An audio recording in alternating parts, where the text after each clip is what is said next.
Todo governo possui informações sigilosas que, se cair ali em mãos erradas, podem ameaçar a soberania daquela nação. Por isso mesmo que essas comunicações importantes de um governo, elas têm que ser criptografadas, elas têm que ser protegidas para que ninguém, além de quem o governo quer, tenha acesso a essas informações.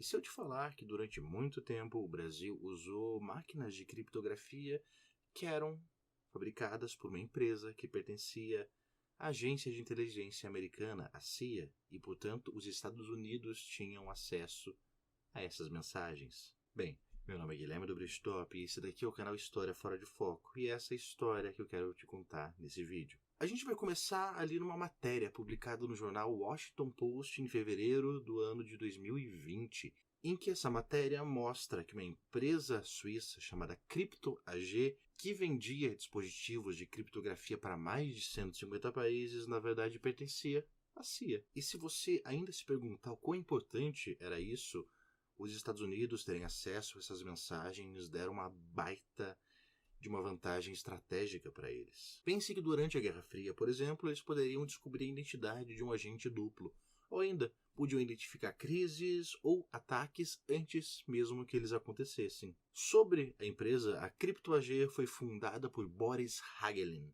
um imigrante russo que passou a viver na Suécia. Quando os nazistas ocuparam boa parte da Europa, como muitas pessoas, ele foi ali para os Estados Unidos, o país onde ele fundou a empresa e passou a fabricar máquinas de criptografia que ele vendia para o exército americano. Quando a Segunda Guerra Mundial terminou, tanto o Boris Hagelin quanto a empresa Crypto AG voltaram para a Suécia, mas é claro, eles mantiveram as relações com os Estados Unidos. Tem um relatório da NSA, a Agência de Segurança Nacional dos Estados Unidos, que mostra que em 1955 começaram ali uma série de negociações entre a CIA e a Crypto AG. Em 1958 teve um acordo de que a empresa produziria mensagens que seriam mais facilmente lidas pelos espiões norte-americanos. E, em meio a isso, nos anos 50, a empresa se mudou da Suécia para a Suíça. O motivo é o seguinte: Suíça é um país neutro, é um país que não escolhe lados.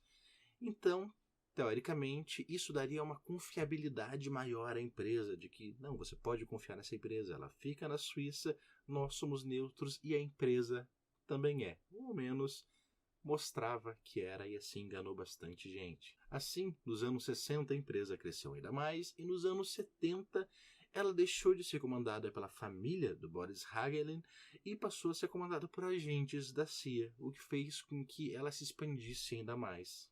É interessante notar que tanto os Estados Unidos quanto a Alemanha tinham um acordo ali com a Crypto AG e, em meio a isso, cada um dos países escolheu uma empresa para auxiliar a Crypto AG na maquinofatura ali das máquinas, na manutenção e tudo mais. E em meio a isso aparece entre as duas empresas, porque a Alemanha escolheu a Siemens e os Estados Unidos escolheu a Motorola. Só que talvez você esteja se perguntando, mas é uma empresa grande, tinham duas empresas grandes, Siemens e Motorola, negociando com ela. Nunca vazou nada, ninguém nunca descobriu nada. Bem, a gente vai ter ali umas notícias aparecendo, por exemplo, em 1959, o jornal Baltimore Sun vai revelar algumas conexões entre a NSA e a Crypto AG. Já em 1992, alguns membros da Crypto AG foram presos a lei inteira, o que vai fazer com que a empresa ao longo do tempo vá perdendo um pouco de credibilidade, a ponto que em 2018 a empresa é liquidada, ela acaba e ela é vendida ali para a Crypto International Group. Só que nesse meio tempo, ali a partir dos anos 50, muitos países compraram essas máquinas de criptografia da Crypto AG e tiveram suas mensagens interceptadas pelos Estados Unidos. E o Brasil é um desses países. Esse relatório aqui que eu estou mostrando para você, por exemplo, em 1955 ele mostra que o Brasil tinha interesse, na verdade o exército brasileiro tinha interesse em comprar 500 máquinas de criptografia. Mas aquela negociação acabou não sendo levada adiante. Ainda assim, ele mostra também que o Brasil já tinha comprado 60 máquinas CX52. Essas bonitonas aqui que eu estou mostrando para você na tela. Ou seja, o Brasil comprou essas máquinas de criptografia deles. E vale lembrar que não foi só o Brasil, foram muitos países. A gente chega a colocar ali que foram 120 países, mais ou menos, que utilizaram essas máquinas. Alguns bem perto da gente aqui na América Latina, por exemplo, como a Argentina.